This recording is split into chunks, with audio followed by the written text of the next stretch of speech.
Welcome to Wound Care Warriors 2. I'm Kay Smith, and my co-host this evening is Maryann Conley-Grant. We have a weekly series that's designed to engage and empower our friends with peripheral artery disease and to prevent and manage diabetic ulcers. But before we begin, just remember that the information, advice, and views shared here in this interview are that of the individual speakers and are offered for educational and informational purpose only. The content is not intended to be a substitute for professional medical advice, diagnosis, or treatment.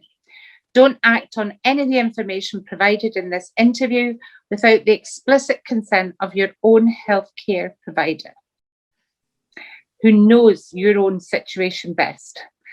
If you think you're having a medical emergency, please go to your nearest emergency service or dial 911. With all that being said, I'd like to ask Maryann to tell us her story. Okay, thank you, Kay. So it's not my story, it's my husband's story. His name is John, and John is from the New York City area. And he is a 9/11 survivor. He ran out of Tower 2. He was late for a meeting on the 88th floor because he was bitten by a brown raccoon spider the night before and ended up in an urgent care. And he only got up 4 flights and found everybody coming down. So he ran out and he survived and left New York. However, prior to all of 9/11, John was a mixed martial artist in his 20s, and he fought with the best in the New York area. He was unfortunately kicked in the stomach and during a match, and pretty hard, and the guy's toe crushed John's pancreas. Oh. And he became an instant diabetic, an instant type 1 diabetic at 26 years old. Oh, that's terrible. Yeah. It changed his life dramatically. He was in flight school to be a private pilot. He did private bodyguard work for celebrities.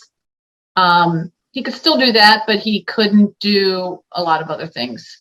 Yeah. And he had aspirations of going into the police department as a flight helicopter pilot, which that was, of course, out of the question by then. So when I met John in 2013, this picture of a really strange looking toe is what he showed me on our first date. Oh, wow. That wound on that toe was 9 years old. You're kidding. Nope. It was black. It was gross. It did not smell. It was dry as a bone. I didn't know what I was looking at first. And neither would I. That's really I strange. didn't know what I was looking at. I was like, what is that? And he told me that the advice he had been given after it wouldn't heal was to file it down with an emery board, which he had been doing, which blew my mind. It's an open wound. Yes, using an emery board. He used no dressings, no covering, no nothing. It was appalling. And of course, he had his diabetes. When I met him, was out of control. He was overweight. He ate horribly. It's a wonder why I fell in love with him, but I did. But it's a blessing for him as well that you met. Yes. So this wound, I tried to do my holistic stuff, but as you can see, there's bone. This is a bone. Right through there. As you can see, right, that white thing is bone. I almost passed out, but he had a severe distrust of physicians because in New York, of course, they amputated I don't know if you can see, but he only has 4 toes on that foot. Yeah. Someone stepped on that baby toe and immediately they didn't even try to save it. They just amputated it. Are you kidding? Nope. So he did not want his big toe amputated because he knew that he wouldn't be able to walk correctly. So he But just that's leaving it to dry like that, and it's so dry and it was unbelievable. The skin would flake. It was craziness. So almost like mummification. Yeah, exactly. So I used Manuka honey. I used some natural stuff. And as you can see, I thought this was healing, but this is just biofilm. Yeah. It is, it's not healing from the bottom up. It's healing from the sides, and it's biofilm. And you're left with a deep track. Yes, exactly. If you can see to the right of that. Yeah. So I finally did convince him that's that's the worst of it. And as you can see, it's macerated down at the bottom of the wound. Extremely. The skin is starting to break down because I did insist that we cover it by this time, which I was covering it incorrectly. I was using fibrous material, which is, it's just caused even more biofilm to form. Yeah. Anyway, I was doing it wrong. So we went to a urgent care. They sent him to a podiatrist. Here's another picture. So wrong. So she cleaned this out a little bit. She wanted to do sharp dissection the first time, but she brought out a scalpel and he promptly freaked out and put his shoes and socks on and left. I think he probably did the best thing. He did. Unfortunately, that weekend we had my grandson, who was 5 years old at the time. We took him to the beach, and John, in an hot August day, John's flip-flops broke, and this is his right foot. Did that start as a massive blister? It was a massive blister. It was basically a 2nd degree burn. That within 2 days turned into this. So I just was like, you know what? It just panicked me. I insisted he go to the emergency room where I thought I could control things. And they admitted him and did sharp dissection again. And when he was admitted, they left the foot open for 9 hours until the hospitalist could see him. And of course, I was screaming and yelling. But this is the result of a sharp scalpel dissection. This is bloody bandages about 5 hours later. She's not tied off the ends of any arteries or blood flow. It was unbelievable. He left, it looked like a war zone, and he was trailing blood for days. He's clotting beautifully, but my goodness. Right. However, it was odorous. It reeked. It was bleeding frank red blood and gobs of it, clotted blood. I can see the clots. So I trotted him back to the emergency room. They wanted to take him to surgery. They were talking amputation already. Oh. And I don't know if you know anything about diabetic feet. Yes, I'm type 1 myself. Yep. Okay, so his toes are retracted a little bit, as you can see. Okay, so he was not given the correct shoes. They wanted him. It was a disaster. So I'm going to fast forward. Hyperbaric chamber, antibiotic therapy. He was in the hospital 8 times for IV, PICC line IV antibiotic therapy to try to, because he got septic. The doctor kept culturing the bottom of this wound and kept saying, oh, you're growing this topically, you're growing that. So we're going to give you this antibiotic and that and blah, blah, blah, blah, blah. So he was on about 18 different antibiotics. Over what period of time, Maryann? Oh, maybe 7-8 months.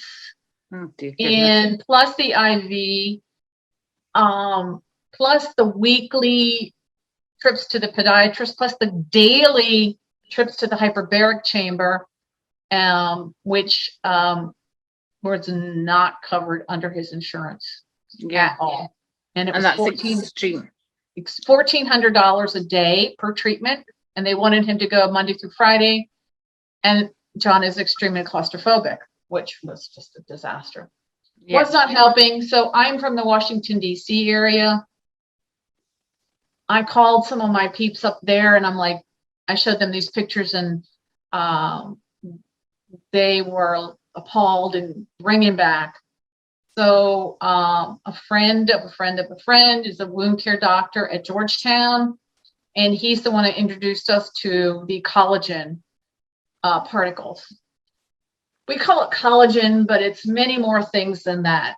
It is the dried, pulverized product of the human umbilical cord cells. And this is from full-term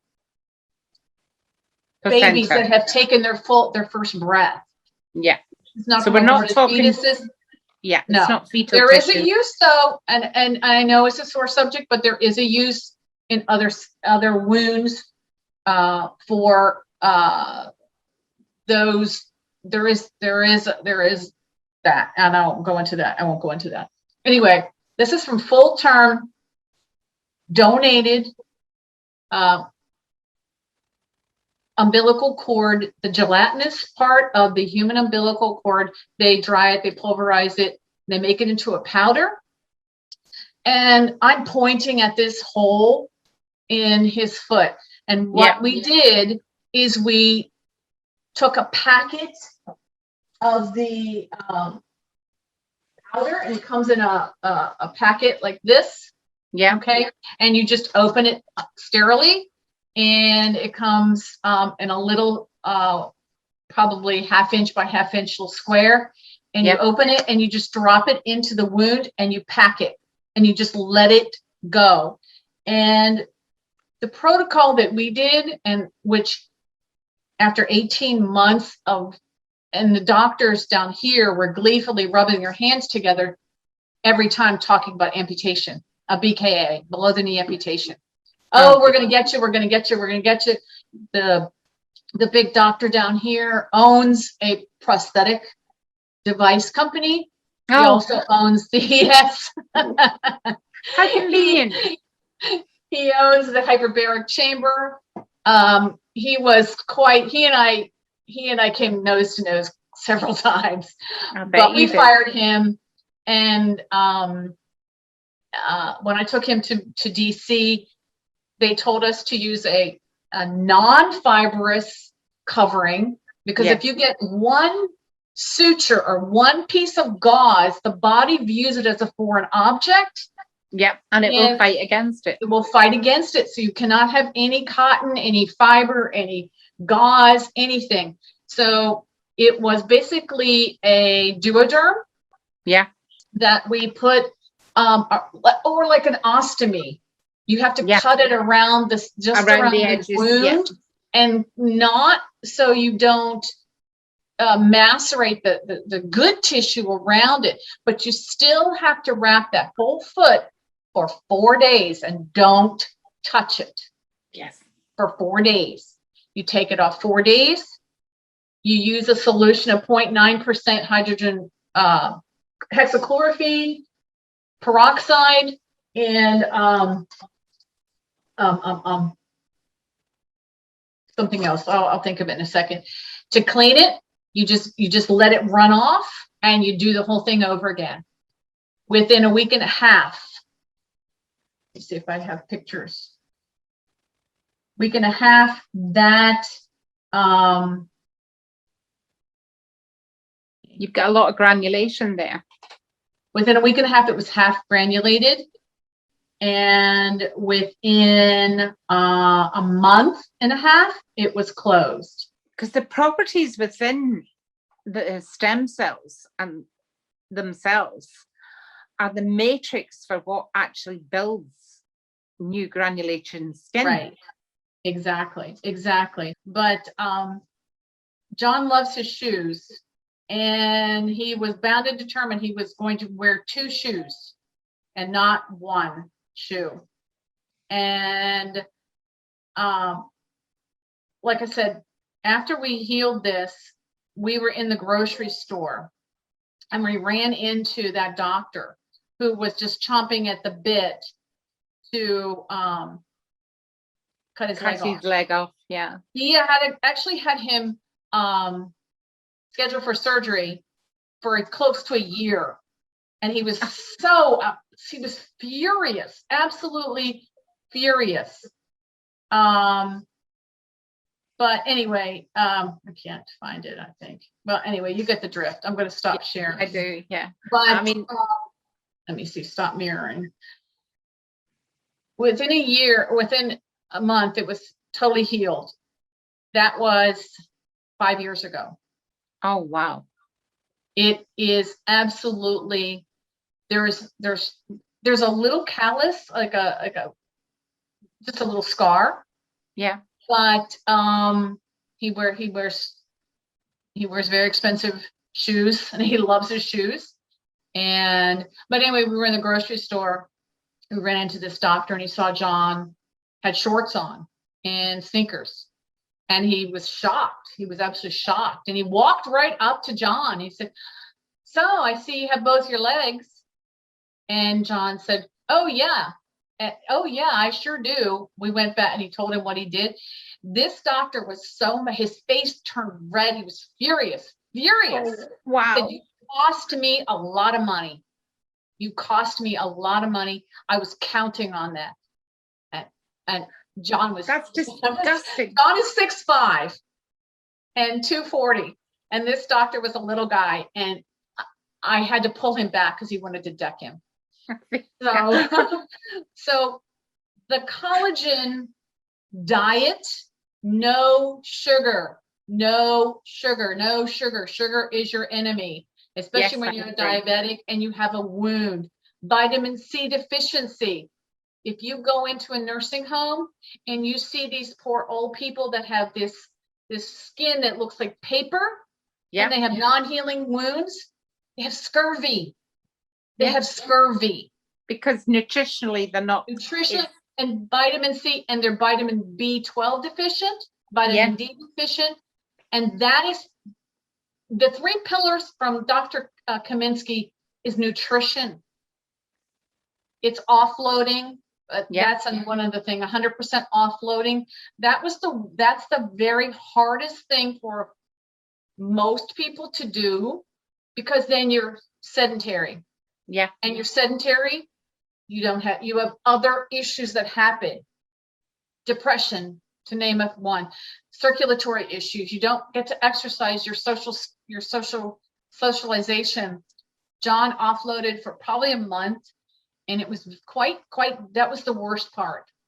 The worst part was the isolation. He refused to get in a wheelchair. He refused this knee, one of those scooter things you put your leg on. That was the only thing that worked, the scooter thing, but to offload. So the offloading, the nutrition, and of course the correct dressing changes. The wet to dry dressings, which are antiquated, that's what this doctor and a lot of these people in the hospitals were doing, wet to dry dressings and packing it with gauze. Well, you're never going to heal because it's preventing healing. It's preventing granulation tissue. Leaving a wound dry like that, and it's not going to heal. And of course, when we followed the 3 pillars from Dr. Kaminsky and stopped anybody from doing any sharp dissection with a scalpel, anything sharper than a tongue depressor to remove some of the biofilm. Yeah. They all were just appalled and upset with us. Because we did have to travel about 2 hours to find a podiatrist who was more holistic and would listen to and look at the pillars and researched it and for follow-up. And but if you do one of them, you may heal. If you do two of them, you most likely heal. But if you do all three, you will definitely heal. You'll save your limb. This is for diabetic ulcers, and I would assume for pad ulcers, similar, the dressing, the way you treat the wound, and of course nutritionally, which is really important. It's unbelievably important. People do not realize how important it is. It was a fight when he was in the hospitals to get him adequate nutritious food. It was processed. It was, cake and just breads and blah, blah, blah. And I'm not going to go into my philosophies about food, and what to eat and what not, but we stabilized his blood sugar where he's on 70/30, the lowest, he's on 70/30 insulin, which is the cheapest. He's on 10 units twice a day. And so he's lowered his insulin right down. Oh yeah, his blood sugars are between 80 and 110 every day. Perfect. He does the okra water, which unfortunately makes his blood sugar crash if he does too much of it. He goes too low. But he's been a type 1 diabetic for 35 years now. 35. Yeah, he a did long time.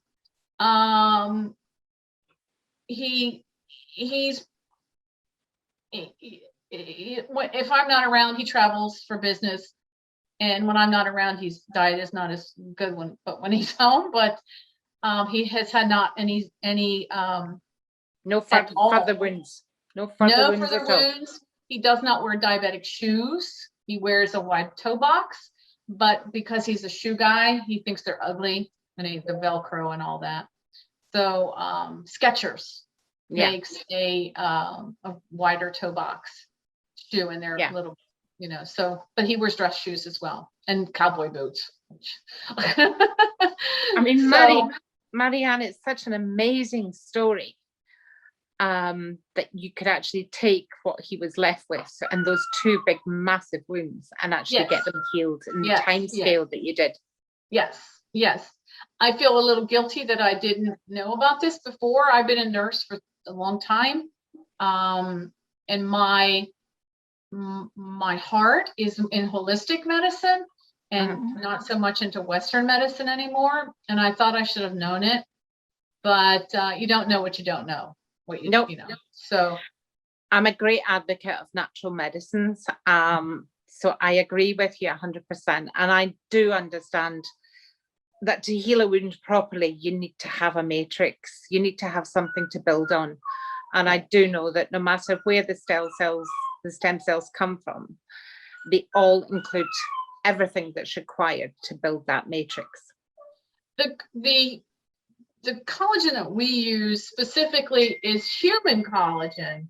Yeah. And it is from a brand new human. So you know about blood transfusions. The new theory is you get it from a younger person, it works better than if you get a blood transfusion from an older person.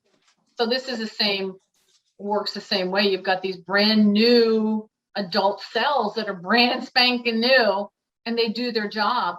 And they did several things.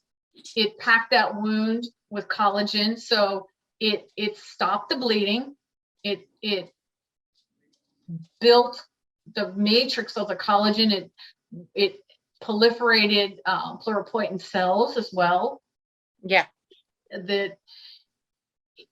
There's a white paper, probably 1,000 pages long, that tells you exactly what it does. And our supreme being above knew what he was doing to make those things that I don't think we will ever fully understand, and why it works so well. Yeah, there's a lot we're learning, and there's more and more papers coming out, and in particular from South Korea. And Dr. Song in South Korea is infamous for the work that he's doing. in using adult stem cells and the difference that it can actually make to wound healing. And it will be very interesting over the next 5 to 10 years maximum to see how important it becomes to the mainstay of wound care. Right. Well, and in South Korea, I don't know if you know, but they have their skincare for cosmetic skincare. Yeah. Is based on human umbilical cord stem cells. I actually use it. It's pretty amazing. That's how they found it. That's how you look so young. I'm not as young as you think, but thank you. But that's actually how they found out, because the people that were making it and working on it, they noticed their hands were getting softer. Very young looking and very young. So they started these ladies started putting it on their faces. Great. And it would get rid of dark spots and wrinkles and pimples and all kinds of things. Listen, the envelope's on its way. Just pop some in there and I'll try it. I have a whole gigantic case full of it. You just have to mix it with water and you smear it on your face. And if you've got any wounds, even wounds that have some potential to turn nasty, it has been reported that it works to stop that switch to turn nasty. Yeah, okay. I mean, I can't say to that, but the wound, there's paper after paper after paper, and anecdotal versus real life. Yeah. Real life. And the maggot therapy. Yeah. Dr. Kaminsky really for infected wounds. Definitely. Before you put the collagen in, you use the maggot therapy, and huge proponent of it. Huge proponent. I'm afraid I am too. It's kind of the ick factor, as we talked about before, but it's not done very much here at least in Florida. It's not done very much. The uptake it works. The uptake is slow, but the way I look at it is, if I've got a patient and they've got a wound and it's smelling and it's really badly infected, if I put maggots inside for 48 hours, they will do I've got 2 dogs playing behind me, so I do apologize. Those maggots will do the same job in 48 hours quietly, that a surgeon would do and charge $3,000 and $4,000 for. At least. And if you can go over the actual ick factor, then it is a very simple therapy and an extremely effective therapy. Extremely effective.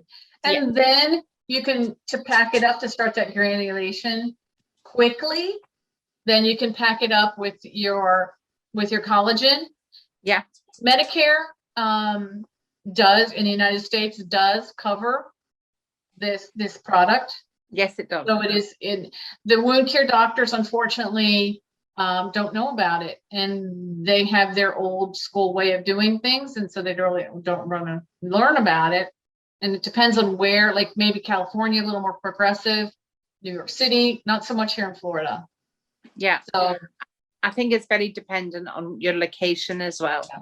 Yeah. But it's an amazing therapy, and the natural therapies that we're talking about, because using collagen and using stem cells is actually using what is natural to our own bodies, and that includes maggot therapy and things that we'll talk about in the future, such as fish skin, etc., and the actual use of maggot therapy and how quickly it can actually do the job. But for today, all I can say, Maryann, is thank you so much for your time and your patience.